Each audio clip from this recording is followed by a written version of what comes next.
السلام علیکم. میں آپ کو سنا رہی ہوں انسپکٹر نواز خان کی ایک کرائم سٹوری جس کا نام ہے لڑکی، چور اور سپاہی.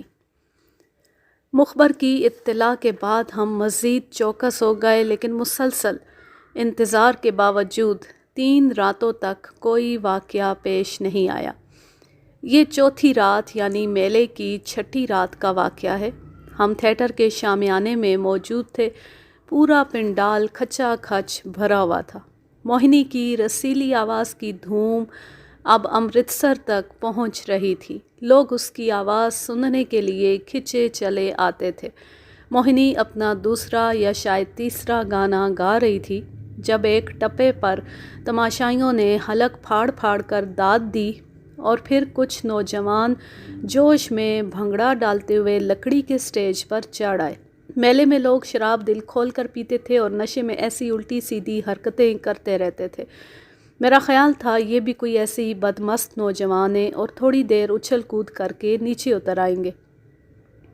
بھنگڑے کی ہا ہو کے درمیان موہنی کا گانا بھی جاری تھا. اچانک پنڈال کے باہر سے چیخ و پکار کی آوازیں آئیں. پھر کسی شخص نے باہر سے چلا کر کہا، موت کے کنویں میں آگ لگ گئی، بھاگو بھاگو. ان چند الفاظ نے بم کے دھماکے کا کام کیا. موت کا کنواں تھیٹر کے بالکل پاس ہی تھا. لوگ اندھا دھند باہر کی طرف بھاگے. اس وقت مجھے بھی ایک دروازے سے بھڑکتے ہوئے شعلے نظر آئے. موت کا کنواں جو سارے کا سارا لکڑی کا بنا ہوتا ہے دھڑا دھڑ جل رہا تھا.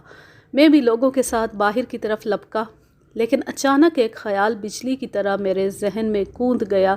میں نے اپنے قدم روک لیے اور لوگوں میں راستہ بناتا واپس سٹیج کی طرف بڑھا. اس وقت میری نگاہ سٹیج پر پڑی اور وہاں کا منظر دیکھ کر میرا جسم سنسنا اٹھا. زبردست چیخ و پکار اور بھگدڑ کے درمیان ایک اور ہی ڈرامہ کھیلا جا رہا تھا. 3 آدمی موہنی کو بازوؤں سے کھینچتے ہوئے سٹیج کے عقبی دروازے کی طرف لے جا رہے تھے. وہ چیخ رہی تھی لیکن اس کی آواز سننے کا ہوش کسی کو نہیں تھا. میرے دیکھتے ہی دیکھتے وہ لوگ عقبی دروازے میں غائب ہو گئے. میں نے اپنا ریوالور نکالا اور لوگوں کو دھکیلتا اور کرسیاں پھلانگتا ہوا ایک بخلی دروازے کی طرف بھاگا. بخلی دروازے سے گزر کر جو ہی میں تھیٹر کے عقب میں پہنچا مجھے موہنی نظر آئی. وہ ایک سیاہ چادر میں لپٹی ایک شخص کے کندھے پر پڑی تھی. یہ لمبا تڑنگا شخص گہرے تاریک دھوئیں میں راستہ بناتا ایک طرف بھاگا جا رہا تھا. اس کی عقب میں 2 رائفل بردار دیہاتی تھے. موہنی کے لٹکتے ہوئے بازو بتا رہے تھے کہ وہ بے ہوش ہو چکی ہے. پتہ نہیں وہ خوف کی وجہ سے بے ہوش ہو گئی تھی یا اسے بے ہوش کیا گیا تھا. یہ لمحے میرے لیے بے حد قیمتی تھے. میں چند قدم آگے جا کر گھٹنوں کے بل بیٹھ گیا. پھر میں نے نشانہ باندھ کر لمبے شخص کی پنڈلی پر فائر کیا. دھماکہ ہوا اور 38 بور کی گولی سنسناتی ہوئی اس کے ٹخنے میں گھس گئی. وہ لڑکھڑا کر گرا اور کندھے سے موہنی پھسل کر دور جا گری. دوسرا، تیسرا اور چوتھا فائر میں نے ان دونوں رائفل برداروں پر کیا. ان میں سے ایک کی رائفل گر گئی اور دوسرا اپنا بازو پکڑ کر دوہرا ہو گیا. فائرنگ کی آواز سن کر میرے سفید پوشوں کو ہوش آیا اور وہ چاروں طرف سے لپکتے ہوئے موقع پر پہنچ گئے. جیسا کہ بعد میں معلوم ہوا سب کچھ ہماری توقع کے مطابق ہوا تھا. لمبا تڑنگا شخص دوارکا سنگھ تھا اور اس کے ساتھ 5 آدمی تھے. انہوں نے یکا یک خود کو سفید پوشوں کے گھیرے میں دیکھا تو مقابلے پر تیار ہو گئے، لیکن ان کی بدقسمتی یہ تھی کہ ان کا سردار زخمی ہو کر گر چکا تھا اور ان کی ایک رائفل بھی اندھیرے میں کہیں کھو گئی تھی. پھر بھی انہوں نے بڑی بے خوفی سے لاٹھیوں اور برچھیوں سے سفید پوشوں پر حملہ کر دیا. اس دوران چودھری کے مسلح کارندے بھی موقع پر پہنچ گئے. چند منٹ دونوں طرف سے خوب لاٹھی چلی. ریوالور اور 303 کے 10-12 فائر بھی ہوئے. پھر دوارکا کے ساتھی گہرے دھوئیں اور تاریکی سے فائدہ اٹھا کر بھاگ نکلے. دوارکا زخمی ہونے کے باوجود بھاگنے کی کوشش کر رہا تھا، لیکن عین اس وقت جب وہ آدھا گھوڑے پر سوار ہو چکا تھا میں نے اسے پیچھے سے آ دبوچا. اس نے زور مار کر خود کو چھڑانا چاہا. میں نے اسے پوری قوت کے ساتھ گھوڑے سے اٹھا کر زمین پر پٹخ دیا. وہ لڑائی کرنے کے موڈ میں تھا، لیکن جب اسے میرے ہاتھوں میں ریوالور اور آنکھوں میں درندگی نظر آئی تو سمجھ گیا کہ اس کوشش میں اس کی جان بھی جا سکتی ہے. اس کی آنکھوں سے چنگاریاں سی پھوٹ رہی تھی. نہایت نفرت کے ساتھ اس نے زمین پر تھوکا اور بے خوفی سے میری طرف دیکھنے لگا۔ اس کی حالت کسی ایسے درندے کی تھی جسے آنن فانن جال میں جکڑ لیا گیا ہو۔ موت کے کنویں سے اٹھنے والے شعلے اس کے بالوں بھرے چہرے پر منعکس ہو رہے تھے۔ دوارکا کی مشکیں کسنے کے بعد اسے اسی وقت تھانے پہنچایا گیا۔ اس کا ایک ساتھی موقع پر ہی ہلاک ہو گیا تھا، جبکہ دوسرا زخمی ہو کر گرفتار ہوا تھا۔ دوارکا کی گرفتاری کی خبر آنن فانن پورے علاقے میں پھیل گئی۔ میلے میں لگنے والی آگ بجھانے کے بعد پورا گاؤں تھانے کے سامنے جمع ہو گیا۔ یہ لوگ دوارکا اور اس کے مردہ ساتھی کی ایک جھلک دیکھنا چاہتے تھے۔ رات آخری پہر ہم نے بڑی مشکل سے ہجوم کو منتشر کیا اور ایک ٹریکٹر ٹرالی کا انتظام کر کے دوارکا کے زخمی ساتھی کو ہسپتال پہنچایا۔ موہنی اب ہوش میں آ چکی تھی۔ اسے تھیٹر سے باہر دوارکا کے ایک ساتھی نے بندوق کا کندھا سر پر مار کر بے ہوش کیا تھا۔ سر کے پچھلے حصے پر ضرب آئی تھی، تاہم چوٹ خطرناک نہیں تھی۔ چند ہی گھنٹوں میں دوارکا کی گرفتاری کی خبر شہر تک پہنچ گئی اور صبح 9-10 بجے تک امرتسر سے ڈی ایس پی اور ایس پی صاحب ہمارے تھانے میں تشریف لے آئے۔ دوارکا کی شناخت ہو گئی تو سب کے چہرے خوشی سے چمک اٹھے۔ ایس پی انگریز تھا۔ اس نے مجھے دل کھول کر شاباش اور مبارکباد دی اور صاف لفظوں میں کہا کہ اس گرفتاری کا سارا کریڈٹ صرف اور صرف مجھے جاتا ہے۔ پولیس لائن میں اکثر افسر لوگ اپنے ماتحتوں کی کارکردگی پر چھاپا مارنے کی کوشش کرتے ہیں، مگر انگریز اس معاملے میں بھی اصول پرستی کا مظاہرہ کیا کرتے تھے۔ انگریز ایس پی نے مجھ سے تفتیش اور گرفتاری کا سارا احوال سنا اور میری منصوبہ بندی کی تعریف کی۔ میں چاہتا تھا کہ وہ دوارکا کو شہر لے جا کر پوچھ گچھ کرے، مگر ایس پی صاحب کا خیال مختلف تھا۔ انہوں نے مجھے کہا کہ مجرم کو اپنے پاس ہی رکھوں اور اگر مجھے کوئی خدشہ ہے تو وہ مجرم کی حفاظت کے لیے قریبی تھانے سے اور نفری بھجوا دیں گے۔ ان کا خیال تھا کہ مجرم کا تعلق چونکہ اسی علاقے سے ہے، اس لیے اس کے خلاف گواہیاں اور ثبوت وغیرہ ڈھونڈنے میں آسانی رہے گی۔ میں نے ایس پی صاحب کی ہدایت پر عمل کیا۔ دوارکا سے پوچھ گچھ کا آغاز ہوا۔ دوارکا کی عمر کوئی 28 سال تھی۔ عمر کے مقابلے میں وہ صحت مند اور جوان نظر آتا تھا۔ چہرے سے سخت گیری نمایاں تھی۔ اس کی داڑھی نہایت گھنی تھی اور رخسار بھی بالوں میں چھپے ہوئے تھے۔ مفرور ڈاکوؤں جیسی اکڑ فوں اس میں بھی تھی۔ یہ اکڑ فوں مار پیٹ کے باوجود بھی برقرار رہی۔ دوارکا سنگھ کا منصوبہ پوری طرح کھل چکا تھا۔ وہ میلے کے 5ویں روز ہی گاؤں میں پہنچ گیا تھا۔ ظاہر ہے اس کا ارادہ موہنی کو اغوا کرنے کا تھا۔ اس اغوا کا پروگرام اس نے بڑی ہوشیاری سے بنایا تھا۔ اسے شک تھا کہ تھیٹر کے اندر چودھری کے آدمی موہنی کی حفاظت کے لیے موجود ہوں گے۔ ان کی موجودگی میں اغوا کی یہ کوشش ناکام ہو سکتی تھی، لہٰذا ان کی توجہ ہٹانے کے لیے اس نے عین موقع پر موت کے کنویں میں آگ لگوا دی۔ جب بھگدڑ مچی تو وہ اپنے باقی ساتھیوں کے ساتھ موہنی کو لے اڑا۔ بعد کے واقعات آپ جانتی ہی ہیں۔ میری پہلی گولی دوارکا سنگھ کا ٹخنا توڑتی ہوئی نکل گئی تھی۔ زخم گہرا تھا لیکن تیزی سے ٹھیک ہو رہا تھا۔ گاؤں کا ڈاکٹر حوالات میں ہی آ کر اس کی پٹی کر جاتا تھا۔ دوارکا سنگھ کو اس زخم کی بالکل پرواہ نہیں تھی۔ ڈاکٹر پٹی کرنے آتا تو وہ اسے گالیاں دیتا۔ زبردستی پٹی بھی کر دی جاتی تو تھوڑی دیر بعد اسے کھول کر پھینک دیتا۔ تھانے کے عملے میں سے بھی وہ کسی کو خاطر میں نہیں لاتا تھا۔ ان کے منہ پر انہیں ماں بہن کی گالیاں دیتا تھا اور مار کھا کر بھی باز نہیں آتا تھا۔ ایک روز حوالدار دیوی لال اسے بری طرح پیٹ رہا تھا کہ موہنی تھانے میں داخل ہوئی۔ پتہ نہیں وہ دوارکا کی چیخو پکار سن کر پہنچی تھی یا اتفاقاً چلی آئی تھی۔ مجھ سے کہنے لگی، میں دوارکا کو مار پڑتے دیکھوں گی۔ اس کا مطالبہ بچکانہ تھا۔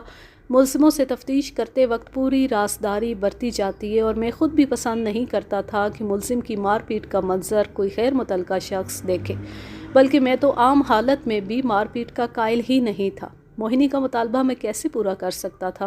میں نے اسے سمجھا بجھا کر واپس بھیجنا چاہا لیکن وہ اپنی بات پر اڑی رہی۔ میں محسوس کر رہا تھا کہ اس کے دل میں دوارکا کے لیے عداوت ہی عداوت ہے، اور بات تھی بھی عداوت کی۔ ان دونوں بہنوں نے دوارکا کی وجہ سے بہت دکھ جھیلے اور دھکے کھائے تھے۔ شاید اپنی بڑی بہن کی موت کا غم ابھی موہنی کے ذہن میں تازہ تھا اور وہ اپنے دشمن کو مصیبت میں دیکھ کر انتقام کے جذبے کو تسکین پہنچانا چاہتی تھی۔ جب موہنی کا اصرار بڑھا تو میں نے اسے حوالات میں دوارکا کی ٹھکائی دیکھنے کی اجازت دے دی۔ وہ میرے ساتھ حوالات میں پہنچی اور دوارکا کو چیختے چلاتے دیکھ کر بچوں کی طرح خوش ہونے لگی۔ اس کی آنکھوں میں عداوت کے ساتھ گہری دلچسپی بھی موجود تھی۔ کچھ دیر وہاں رکنے کے بعد وہ واپس چلی گئی، لیکن یہ اس کی آخری آمد نہیں تھی۔ اگلے 14-15 روز میں وہ کئی بار تھانے آئی اور دوارکا سنگھ سے پوچھ گچھ کا نظارہ دیکھتی رہی۔ میں اسے سختی سے منع بھی نہیں کر سکتا تھا۔ در حقیقت دوارکا کی گرفتاری میں موہنی کی کوششوں کا بڑا دخل تھا۔ ایک طرح سے اس نے دوارکا کو قانون کے جال میں لانے کے لیے خود کو قربانی کی گائے بنایا تھا اور نہایت دلیری سے میری ہدایات پر عمل کیا تھا۔ اب اگر وہ اپنے گرفتار کرائے ہوئے مجرم سے پولیس کی تفتیش کا منظر دیکھنا چاہتی تھی تو میں انکار کر کے اس کا دل کیوں توڑتا؟ اس کی موجودگی سے مجھے ایک فائدہ بھی ہوتا تھا۔ دوارکا سنگھ بے حد اکھڑ مزاج شخص تھا، تاہم عورت ذات کی موجودگی میں اسے اپنی بے عزتی کرانا پسند نہیں تھا اور موہنی کی موجودگی میں وہ کوشش کرتا تھا کہ حوالدار دیوی لال کے ساتھ زیادہ سے زیادہ تعاون کرے۔ ایک دن دلچسپ واقعہ پیش آیا۔ حوالدار دیوی لال کے علاوہ ایک مسلمان حوالدار مبارک علی بھی تھانے میں موجود تھا۔ وہ دوارکا کے پیدائشی ضلع کا رہنے والا تھا، اس لیے اسے دوارکا سے کچھ ہمدردی بھی تھی۔ اسے حوالات میں پان سگریٹ بھی لا کر دیا کرتا تھا۔ ایک روز جب دوارکا سے اس کے ساتھیوں کی نشاندہی کرانے کے لیے حوالدار دیوی لال اسے چھتر سے پیٹ رہا تھا، مبارک علی اس سے جھگڑ پڑا۔ اس نے کہا کہ ملزم بے ہوش ہو گیا ہے، اس لیے اسے ٹارچر دینے کا کوئی فائدہ نہیں۔ دیوی لال نے کہا کہ بے ہوش نہیں ہوا، فریب کر رہا ہے، مکر کیے پڑا ہے۔ اتفاقاً اس دن موہنی بھی آئی ہوئی تھی۔ اس نے دیوی لال کی حمایت کی تو مبارک علی اس پر الٹ پڑا، غرا کر بولا، تو یہاں آم لینے آئی ہے؟ بھاگ یہاں سے، یہ مر گیا تو تیرا باپ بھرے گا اسے۔ موہنی بھی کم نہیں تھی، اس نے ترکی و ترکی جواب دیا۔ جھگڑے کی آواز سن کر میں حوالات میں پہنچا تو موہنی اور مبارک علی دونوں لال بھبکے ہو رہے تھے۔ میں نے بمشکل دونوں کو رام کیا اور مبارک علی کو ڈانٹ ڈپٹ کر باہر بھیج دیا۔ 8-10 روز مزید گزر گئے۔ مختلف کیسوں کے سلسلے میں دوارکا سنگھ سے پوچھ گچھ جاری رہی۔ بعض مجبوریوں کے تحت ابھی تک ہم نے دوارکا کی گرفتاری کاغذوں میں نہیں دکھائی تھی۔ یہ تمام تفتیش بھی ریمانڈ وغیرہ کے بغیر ہی ہو رہی تھی، مگر اب اس معاملے کو مزید لٹکانا ممکن نہیں تھا۔ ملزم کو عدالت میں پیش کرنا ضروری تھا۔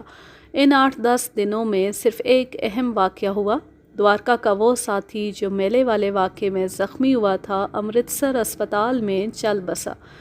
ایک دوسرا واقعہ بھی پیش آیا جو اس کیس میں زیادہ اہم نہیں تھا، لیکن اس کا ذکر ضروری ہے۔ موت کے کنویں میں بھڑکنے والی آگ ارد گرد کے شامیانوں تک بھی پھیل گئی تھی۔ لوگوں کا کافی نقصان ہوا۔ اسی افراتفری میں سرکس کے چڑیا گھر سے ہاتھی کا ایک کمسن بچہ غائب ہو گیا۔ سرکس والوں نے اس چوری کا الزام اپنے کاروباری رقیبوں پر لگایا۔ یوں راتوں رات دونوں پارٹیوں میں زبردست تصادم ہوا۔ پورا میلہ اجڑ کر رہ گیا اور کئی افراد زخمی ہوئے۔ اب میں اس واقعے کی طرف آتا ہوں جو دوارکا کی گرفتاری کے 20-25 روز بعد پیش آیا۔ میں تھانے ہی کے ایک حصے میں رہائش پذیر تھا۔ صبح سویرے حوالدار دیوی لال نے میرا دروازہ کھٹکھٹایا اور یہ پریشان کن خبر دی کہ دوارکا حوالات سے غائب ہے۔ میرے پیروں تلے سے زمین نکل گئی۔ کپڑے بدل کر دیوی لال کے ساتھ بھاگم بھاگ حوالات پہنچا۔ خبر 100% درست تھی۔ حوالات کا پہرے دار پریم چند منہ لٹکائے ایک طرف بیٹھا تھا۔ اس نے بتایا کہ وہ ساری رات کھڑا ہو کر پہرا دیتا رہا ہے۔ صبح 4 بجے کے قریب وہ چند منٹ کے لیے پیشاب کرنے چھت پر گیا۔ واپس آیا تو تالا کھلا ہوا تھا اور دوارکا غائب تھا۔ دوارکا کا غائب ہونا ایک نہایت سنگین خبر تھی۔ چند لمحوں کے لیے مجھے یوں لگا جیسے کمر ٹوٹ گئی ہے۔ میں نے اسی وقت تھانے کے پورے عملے کو اپنے سامنے حاضر کر لیا۔ رات کو ایک ASI کی ڈیوٹی ہوتی تھی، وہ مجھ سے بھی زیادہ گھبرایا ہوا تھا۔ میں نے اس سے پوچھا کہ 4-4:30 کے درمیان وہ کہاں تھا؟ نواز صاحب، میں اپنے کمرے میں تھا۔ گرمی زیادہ تھی اس لیے کھڑکیاں کھول رکھی تھیں۔ دونوں کانسٹیبل بھی باہر برآمدے میں بیٹھے تھے۔ سنتری گیٹ پر تھا۔ سمجھ نہیں آتی یہ سب کچھ ہوا کیسے؟ تھانے میں کوئی باہر کا آدمی تو موجود نہیں تھا؟ نہیں۔ ہاں، یاد آیا، تھوڑی دیر پہلے ایک شخص آیا تھا، جیون پور کا کوئی کاشتکار تھا۔ کہتا تھا مخالف پارٹی مجھے قتل کی دھمکیاں دے رہی ہے۔ میری حفاظت کی جائے۔ میں نے اسے ٹرخا دیا۔ وہ شخص مجھے کچھ مشکوک سا لگتا تھا، کسی چکر میں ہے۔ میں نے سنتری سے پوچھا تو اس نے بتایا کہ اس نے مذکورہ شخص کو ASI کے کمرے سے نکل کر گیٹ سے باہر جاتے دیکھا تھا۔ اس نے گرمی میں بھی چادر کی بکل مار رکھی تھی۔ ASI کا کمرہ گیٹ سے نظر نہیں آتا تھا، اس لیے مجھے شک ہوا کہ سنتری اپنی غفلت پر پردہ ڈال رہا ہے۔ بہرحال ابھی کچھ یقین سے نہیں کہا جا سکتا تھا۔ عین ممکن تھا کہ یہ حوالات کے پہرے دار اور گیٹ کیپر کی کوئی ملی بھگت ہو۔ پیسہ بڑوں بڑوں کا ایمان خراب کر دیتا ہے، یہ لوگ تو پھر 150 کے ملازم تھے۔ سب سے اہم بات یہ تھی کہ حوالات کے تالے کو توڑا نہیں گیا تھا بلکہ چابی سے کھولا گیا تھا۔ جیسا کہ پہرے دار نے بتایا، وہ صرف 3 منٹ کے لیے چھت پر گیا تھا۔ اس مختصر وقفے میں ایک مضبوط تالے کو اس کی صحیح چابی لگا کر کھولنا اور فرار ہونا سمجھ میں نہیں آتا تھا۔ اچانک میرا دھیان مبارک علی کی طرف چلا گیا۔ میں نے ASI سے پوچھا، مبارک علی کہاں ہے؟ وہ بولا، میں نے اسے پچھلے پہر گشت پر بھیجا تھا، بس اب آنے ہی والا ہوگا۔ مجھے یاد آیا کہ مبارک علی کے دل میں ملزم کے لیے ایک نرم گوشہ موجود تھا۔ کہیں ایسا تو نہیں تھا کہ یہ کام مبارک علی کا ہو یا اس کی ملی بھگت سے کیا گیا ہو؟ تھوڑی دیر میں مبارک علی اور ایک کانسٹیبل گھوڑوں پر سوار پہنچ گئے۔ میں نے مبارک علی سے پوچھ گچھ شروع کی تو وہ کچھ گھبرا گیا۔ اس کا صفائی پیش کرنے کا انداز ایسا تھا کہ مجھے شک ہونے لگا۔ میں نے سوچا کہ مجھے اپنی تمام تر توجہ مبارک علی پر مرکوز کر دینی چاہیے۔ میں اسے لے کر ایک علیحدہ کمرے میں چلا گیا۔ اگلے چند روز میرے لیے انتہائی پریشان کن اور اذیت ناک تھے۔ میرے دونوں کندھوں پر جیسے کسی نے 2 پہاڑ رکھ دیے تھے۔ میری حراست سے دوارکا سنگھ کا فرار ہونا کوئی معمولی واقعہ نہیں تھا۔ میری ساری عزت خاک میں مل رہی تھی۔ وہی DSP اور SP صاحبان جو 2 ہفتے پہلے میری تعریفوں کے پل باندھ رہے تھے اور شاباش دیتے تھکتے نہیں تھے، اب افسری کا ڈنڈا لے کر میرے پیچھے پڑے ہوئے تھے۔ کیسے فرار ہوا؟ کیوں فرار ہوا؟ کیسے پکڑا جائے گا؟ کب پکڑا جائے گا؟ ہر گھڑی یہ سوال تیروں کی طرح میرا دل چھید رہے تھے، اور ایک لحاظ سے افسروں کا رویہ ٹھیک بھی تھا۔ دوارکا سنگھ جیسے مجرم قسمت سے ہاتھ آتے ہیں اور ان کا ہاتھ میں آ کر نکل جانا بدقسمتی ہوتا ہے، بلکہ بہت سی بدقسمتیوں کا آغاز ہوتا ہے۔ جیسے چیتا شکاری کے وار سے جانور ہو کر اور خطرناک ہو جاتا ہے، ایسے ہی ڈاکو حضرات جیل توڑ کر اور نڈر ہو جاتے ہیں۔ ان دنوں مجھے کھانے پینے کا ہوش تھا، نہ آرام کا۔ ارد گرد کے دیہات میں دن رات دوارکا کو ڈھونڈ رہا تھا۔ جہاں کسی مخبر نے تھوڑا سا بھی سراغ بتایا، گھوڑی پکڑی اور پہنچ گیا۔ اپنے تھانے میں سے میرا شک 2 افراد پر تھا، یعنی حوالات کا پہرے دار اور حوالدار مبارک علی۔ تیسرا شخص جیون پور گاؤں کا تھا۔ یہ وہی شخص تھا جو وقوعے سے کچھ دیر پہلے سائل بن کر تھانے آیا تھا۔ ایک روز رات کو دیر تک نیند نہ آئی۔ میں نہا دھو کر صبح سویرے تھانے پہنچ گیا۔ ڈیوٹی تبدیل ہو چکی تھی، مگر صبح والا عملہ ابھی حاضر باش نہیں ہوا تھا۔ میں یوں ہی کمرے میں بیٹھ کر دوارکا کے بارے میں سوچ کے گھوڑے دوڑانے لگا۔ اچانک ایک مخبر بھاگتا ہوا اندر داخل ہوا۔ اس نے مجھے بتایا کہ چودھری شاہ مراد کے کھیتوں میں ایک آدمی پڑا سو رہا ہے۔ حلیے سے شک ہوتا ہے کہ وہ دوارکا کے ساتھیوں میں سے دوارکا کا ساتھی اور ہمارے گاؤں میں۔ ذہن نہیں مان رہا تھا، مگر ملزم کی تلاش میں مارا پھرنے پر ایک ایسا وقت بھی آتا ہے جب معمولی شک پر بھی کارروائی کرنے پر مجبور ہو جاتا ہے انسان۔ میرا حال بھی کچھ ایسا ہی ہو رہا تھا۔ میں نے اسی وقت سروس ریوالور لیا اور مخبر کے ساتھ چل پڑا۔ گاؤں سے نکل کر ہم کھیتوں میں پہنچے۔ سورج ابھی طلوع نہیں ہوا تھا۔ ہلکے سے کوہرے اور تاریکی نے کھیتوں کے رنگ مدھم کر رکھے تھے۔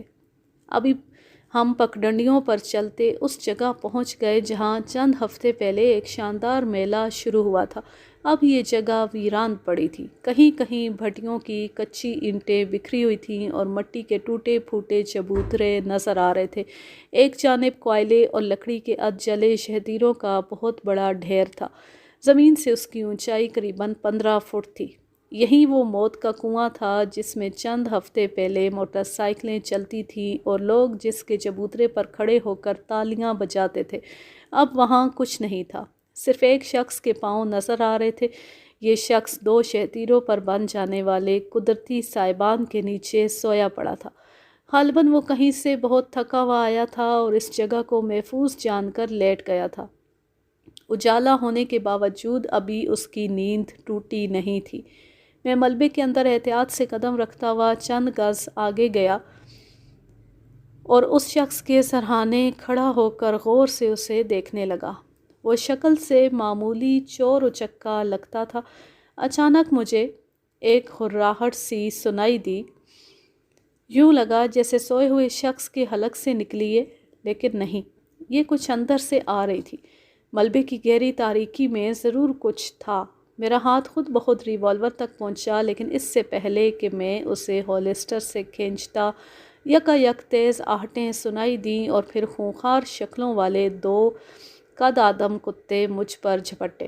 یہ حملہ اتنا اچانک تھا کہ میں پشت کے بل ادجلی لکڑیوں پر گرا۔ کتوں نے چند لمحوں میں مجھے بھنبوڑ کر رکھ دیا۔ میں نے ایک کتے کے سر کا نشانہ لیا اور بے دریغ گولی چلا دی۔ بل ڈاگ کے منہ سے ایک ناقابل فہم آواز نکلی اور وہ بل کھا کر ایک طرف لڑک گیا۔ لکڑی کی ضرب کھانے والا کتا اب سنبھل کر تیار ہو رہا تھا۔ میں نے یکے بعد دیگرے 3 گولیاں اس کے جسم میں بھی اتار دی اور نیم جان ہو کر زمین پر لیٹ گیا۔ پشت کے بل گرنے سے میرے سر کے پچھلے حصے میں شدید چوٹ آئی تھی۔ ٹانگوں اور پیٹ پر بھی پنجوں کے زخم تھے۔ قمیص تار تار ہو چکی تھی۔ میں نے لیٹے لیٹے اسے کھینچ کر پھینک دیا۔ دور کھیتوں کی طرف سے لاٹھی بردار دیہاتی بھاگے آ رہے تھے۔ غالباً انہوں نے فائرنگ کی آواز سن لی تھی۔ بعد میں پتہ چلا کہ یہ کمک میرا بھگوڑا مخبر لے کر آیا تھا۔ یہ سب لوگ میرے گرد اکٹھے ہو گئے۔ میں اب اٹھ کر لکڑیوں کے سہارے بیٹھ چکا تھا۔ لوگ کبھی میری طرف اور کبھی مردہ کتوں کی طرف دیکھ رہے تھے۔ یکایک مجمع میں میری نگاہ موہنی پر پڑی۔ وہ بڑی عجیب نظروں سے میری طرف دیکھ رہی تھی۔ اس کی آنکھوں میں حیرت اور بے یقینی یکجا ہو گئی تھی۔ اس کی نگاہ میرے سینے پر تھی۔ دفتن ساری بات میری سمجھ میں آ گئی اور اس کے ساتھ ہی جسم میں سنسنی کی لہر دوڑ گئی۔ میرے جسم پر قمیض نہیں تھی اور گولی کا پرانا نشان نمایاں تھا، وہی نشان جو موہنی اس سے پہلے بھی ایک بار دیکھ چکی تھی۔ چودھری شاہ مراد کے فارم میں پیش آنے والا واقعہ موہنی کے لیے راز نہیں رہا تھا۔ کچھ ہی دیر بعد موہنی کا چہرہ میری نگاہوں سے اوجھل ہو گیا اور دوسرے لوگ میرے ارد گرد جمع ہو گئے۔ ان کی مزاج پرسی میری تکلیف کو کم نہیں کر رہی تھی، لیکن اس سے ایک طرح کا اطمینان ضرور ہو رہا تھا، وہی اطمینان جو محبت کرنے والے لوگوں کی موجودگی سے محسوس ہوتا ہے۔ جیسا کہ بعد میں معلوم ہوا، کتوں والا نامعلوم شخص ایک قریبی گاؤں سکھیا کا رہنے والا تھا، سانسی تھا۔ وہاں مار پیٹ کی ایک واردات کے بعد وہ یہاں بھاگ آیا تھا۔ اس کا دوارکا سنگھ یا اس کے گروہ سے کوئی تعلق نہیں تھا، نہ ہی وہ جرائم پیشہ تھا۔ اس کا اتنا قصور ضرور تھا کہ وہ 2 نہایت خطرناک کتوں کو آزاد لیے پھر رہا تھا، اور اس قصور کی اسے قرار واقعی سزا بھی مل گئی تھی۔ وہ دونوں کتوں سے محروم ہو گیا تھا۔ اسے میرے آدمیوں نے ایک قریبی شمشان گھاٹ سے گرفتار کر لیا اور تھانے لے آئے۔ اس پر کیس بن سکتا تھا، لیکن میں نے پوچھ گچھ کے بعد اسے معاف کر دیا۔ میرے جسم کے کئی حصے پٹیوں میں جکڑے ہوئے تھے، بہرحال میں چلنے پھرنے کے قابل تھا اور کوئی زخم بھی ایسا نہیں تھا کہ مجھے بستر پر لیٹنا پڑتا۔ وہ ایک بڑی سہانی رات تھی۔ 8 پہر کی مسلسل بارش کے بعد مطلع صاف تھا اور موسم خوشگوار اور ٹھنڈی ہوا چل رہی تھی۔ کئی ہفتوں کی سخت گرمی کے بعد موسم کی یہ کروٹ اچھی لگ رہی تھی۔ میں نے درد کم کرنے کے لیے اسپرین کی 2 گولیاں نگلیں اور کرسی کی پشت سے ٹیک لگا کر نیم دراز ہو گیا۔ اس وقت آہٹ ہوئی اور سنتری نے آ کر اطلاع دی کہ بی بی موہنی آپ سے ملنا چاہتی ہے۔ میں موہنی کی اس وقت آمد پر حیران ہوا، تاہم میں نے اسے اندر بلا لیا۔ وہ کڑھائی دار قمیض اور شلوار میں ملبوس تھی، جوڑے میں موتیے کے پھول لگائے ہوئے تھی، لگتا تھا کہیں جانے کے لیے تیار ہو کر آئی ہے۔ اس نے میری طرف عجیب نظروں سے دیکھا، پھر بولی، سیب جی، آپ کو مجھ سے چھپانے کی کیا ضرورت تھی؟ آپ نے نیکی کا کام کیا تھا، کوئی برائی تو نہیں کی تھی۔ میں نے سوالیہ نظروں سے اس کی طرف دیکھا۔ اس نے میرا دیا ہوا کرتا چادر کی اوٹ سے نکالا اور میری میز پر رکھ دیا۔ بہت بہت شکریہ جی، اس نے عجیب معصومیت سے کہا۔ اس فکرے میں وہ سارے جذبے موجود تھے جو اپنی عزت بچانے والے کے لیے ایک لڑکی کے دل میں ہو سکتے۔ احسان مندی اور شکریہ کے اظہار کے لیے وہ گھنٹوں بھی بولتی رہتی تو مجھے اس ایک فکرے سے زیادہ متاثر نہ کر سکتی۔ میں نے اخلاقاً کہا، موہنی، اس میں شکریہ والے کون سی بات ہے؟ میں سرکار کی طرف سے محافظ بنایا گیا ہوں تم لوگوں کا۔ اس نے جیسے میری بات سنی ہی نہیں تھی، کھوئے کھوئے لہجے میں بولی، تھانے دار صاحب، دوارکا سنگھ کو پکڑو گے؟ موہنی کے اس ڈرامائی جملے نے مجھے ششدر کر دیا۔ میں نے بے پناہ حیرت سے کہا، کیا کہہ رہی ہو موہنی؟ دوارکا سنگھ کے بارے میں تجھے کیا پتا؟ صاحب جی، میں سب کچھ بتا دوں گی، اس وقت جلدی کرو، اگر اسے پکڑنا ہے تو میرے ساتھ آؤ۔ مجھے کچھ سمجھ نہیں آ رہی تھی اور نہ ہی موہنی کچھ بتانا چاہتی تھی۔ مجھے اس کی ذہنی حالت پر شک ہو رہا تھا، مگر اس کے ساتھ جانے کے سوا کوئی چارہ بھی نہیں تھا۔ میں نے 2 ہیڈ کانسٹیبل ساتھ لیے اور موہنی کے ساتھ روانہ ہو گیا۔ کہاں جانا ہے؟ نزدیک ہی۔ وہ ہمیں گاؤں سے باہر لے گئی اور پگڈنڈیوں پر چلتی کوئی 4-5 فرلانگ آگے آ گئی۔ میرے بار بار پوچھنے پر اس نے بتایا کہ دوارکا سنگھ آج فردوسی کے مزار کے پچھواڑے بیلے میں کسی سے ملنے آئے گا۔ اس کی یہ بات مجھے بری طرح چونکا گئی۔ کہیں ایسا تو نہیں کہ دوارکا سنگھ موہنی سے ملنے آ رہا ہو؟ اس سے پہلے کہ میں کسی نتیجے پر پہنچتا، ہم فردوسی کے مزار پر پہنچ چکے تھے۔ مزار کے پیچھے درختوں کے گھنے جھنڈ تھے۔ موہنی نے مجھے کہا کہ میں اپنے آدمیوں کو مزار کے پاس ہی چھپا دوں۔ میں نے اس کی ہدایت پر عمل کیا۔ وہ مجھے ساتھ لے کر گھنے درختوں میں گھس گئی۔ چاروں طرف ہو کا عالم طاری تھا، بس کبھی کبھار ہوا شاخوں سے اٹکیلیاں کر جاتی تھی۔ موہنی اب بڑی احتیاط سے دبے پاؤں آگے بڑھ رہی تھی۔ اس نے شلوار دونوں طرف سے چٹکیوں میں پکڑ کر اوپر اٹھا رکھی تھی۔ اس کی سفید ننگی پنڈلیاں مدھم چاندنی میں چمک رہی تھیں۔ موہنی کا محتاط انداز دیکھتے ہوئے میرا دل بھی ریوالور نکالنے کو چاہ رہا تھا۔ ایکا-ایکی موہنی ٹھٹک گئی۔ میں نے اس کے عقب سے اس کی نظر کا تعاقب کیا اور دل اچھل کر بے قابو ہو گیا۔ چند گز آگے کیکر کے درختوں تلے ایک سانڈنی کھڑی تھی۔ اس کے پاس ہی ایک لمبا دھڑنگا شخص درخت سے ٹیک لگائے کھڑا تھا۔ اس کے ڈیل ڈول سے میں پہچان گیا، وہ دوارکا سنگھ ہی تھا۔ موہنی نے مڑ کر معنی خیز نظروں سے میری طرف دیکھا۔ میں نے اس بات میں سر ہلایا اور بڑی احتیاط سے درختوں کا چکر کاٹ کر دوارکا سنگھ کے پہلو میں پہنچ گیا۔ وہ اپنے حال میں مست تھا اور کوئی دوہا گنگنا رہا تھا۔ اس کا ہتھیار ایک دیسی بندوق تھی جو درخت کی جڑ میں پڑی ہوئی تھی۔ میں جانتا تھا دوارکا کے بندوق سنبھالتے سنبھالتے میرا ریوالور اس کی کنپٹی پر پہنچ جائے گا، اور پھر میں نے ایسا ہی کیا۔ لپک کر میں دوارکا کے سامنے آیا۔ اس نے حیرت سے مجھے دیکھا، پھر بے اختیار اپنی بندوق کی طرف بڑھا۔ میں نے ایک قدم بڑھ کر اس کی بندوق کو ٹھوکر ماری۔ وہ برساتی پانی کے ایک چھوٹے سے گڑھے میں جا گری۔ دوارکا سٹپٹا کر میری طرف مڑا تو 38 بور ریوالور کی نال اس کی پیشانی کی طرف اٹھی ہوئی تھی۔ وہ ناچ کر رہ گیا۔ بس دوارکا سنگھ، میں نے بے رحم لہجے میں کہا، آگے بڑھے تو کھوپڑی اڑا دوں گا۔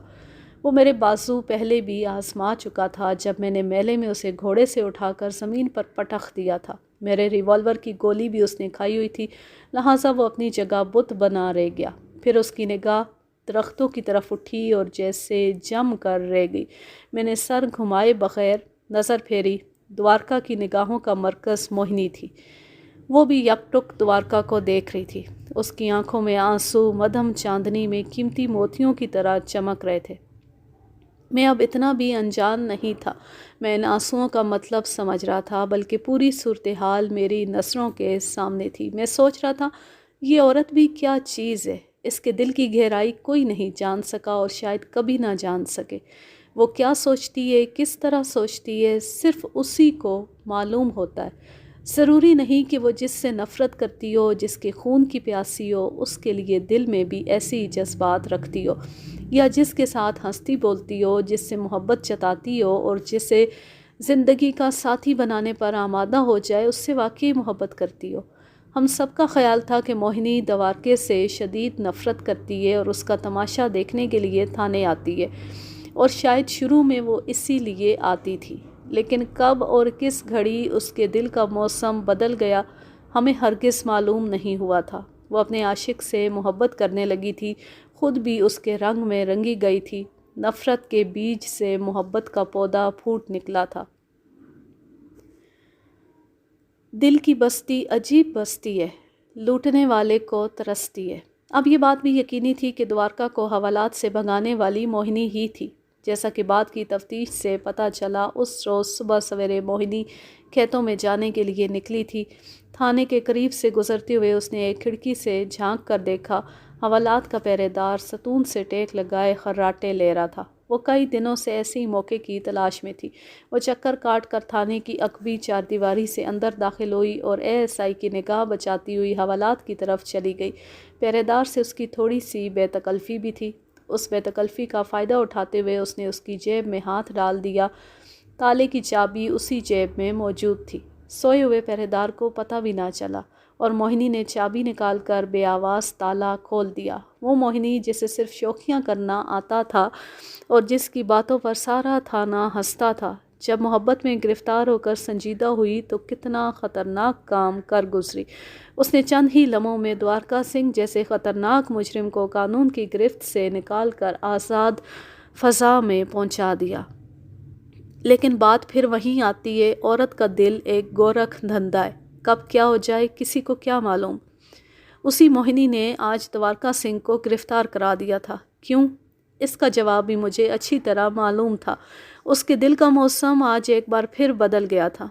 آج اس کے دل میں میرے نام کی ہوا چل رہی تھی، میں جس نے اس کی عزت بچائی تھی اور کبھی اس پر احسان نہیں جتایا تھا، وہ احسان کے اس بوجھ تلے دبی جا رہی تھی۔ اسے معلوم تھا کہ میری پریشانیوں کی اصل وجہ کیا ہے اور یہ وجہ اسی کی پیدا کی ہوئی تھی۔ آج اس نے اپنے محبوب کو گرفتار کرا کے میری پریشانیاں ختم کر دی تھیں اور وہ احسان اتار دیا تھا جو زندگی بھر کے لیے اس کے ضمیر کو بے قرار رکھ سکتا تھا۔